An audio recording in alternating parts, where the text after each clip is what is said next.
True contentment is measured not by how much we have, but rather by how much we enjoy what we have. Continual effort is the key to unlocking our potential. Hello everyone, and in this video, we'll be talking about India. India is famous for its ancient history, varied landscapes, and diverse culture. Mark Twain, a celebrated American author, once said, "India is the cradle of the human race, the birthplace of human speech, the mother of history, grandmother of legend, and the great-grandmother of tradition." India, officially the Republic of India, is a country in South Asia. It is the 7th largest country by area and the second most populous country and the most populous democracy in the world. India occupies the greater part of South Asia. Its capital is New Delhi, and its government is a constitutional republic that represents a highly diverse population consisting of thousands of ethnic groups and likely hundreds of languages. India is home to innumerable castes and tribes, as well as to more than a dozen major and hundreds of minor linguistic groups from several languages, families unrelated to one another.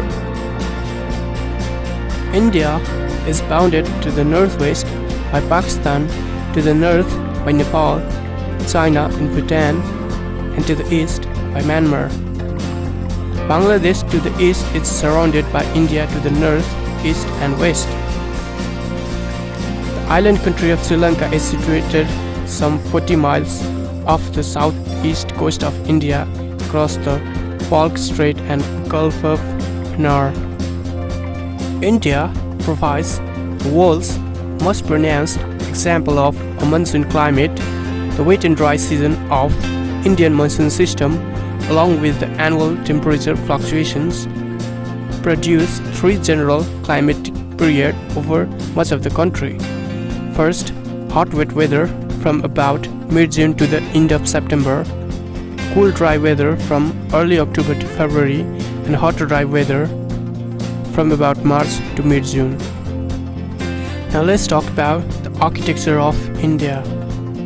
Well, Indian architecture is rooted in its history, culture, and religion.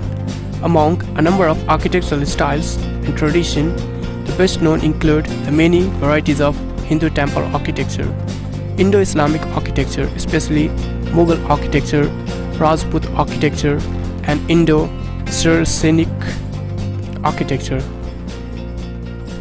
Taj Mahal is one of the most impressive pieces of architecture not only in India but all around the world. For years, it has been the face of Indian architecture for people all over the world. Indian architecture was known to observe the elements of its influencers and create unique variants. The result is an evolving range of architectural creation that nonetheless retains a certain amount of continuity across history. India is a country with very rich and diverse culture as well as architectural heritage that should make any Indian proud. This is the result of various changes in rulers it went through over the years. With the change in rulers came exposure to different cultures, which led to the beautiful amalgamation of what existed and what came in. The evidence can be seen mainly in Indian architecture, but we should never forget the roots of the architecture we see today. All the basic principles that can be seen today in religious buildings and even some governmental buildings can be traced back to the ancient period. It is important to understand what caused these principles to be laid down and followed, so that we can try to understand how it is still in use today. The architecture of the early civilization was limited only to fortifications and their places of stay, occasionally including a public bathing area. As time progressed, the birth of religions paved the way for Indian architecture to be born out of faith and beliefs. All the religious structures symbolized or meant something with relation to the beliefs. From here on, religion played a dominating role in architecture. Most of the architecture belonging to this period was all made by perishable material like wood or brick. The main reason why nothing of this kind remains today, then it is shifted to a non-perishable one, stone. Now the structures that are being built can withstand the test of time. This is one of the main factors why we can still study the elements of principle of ancient architecture today. Thanks for watching this video till the end.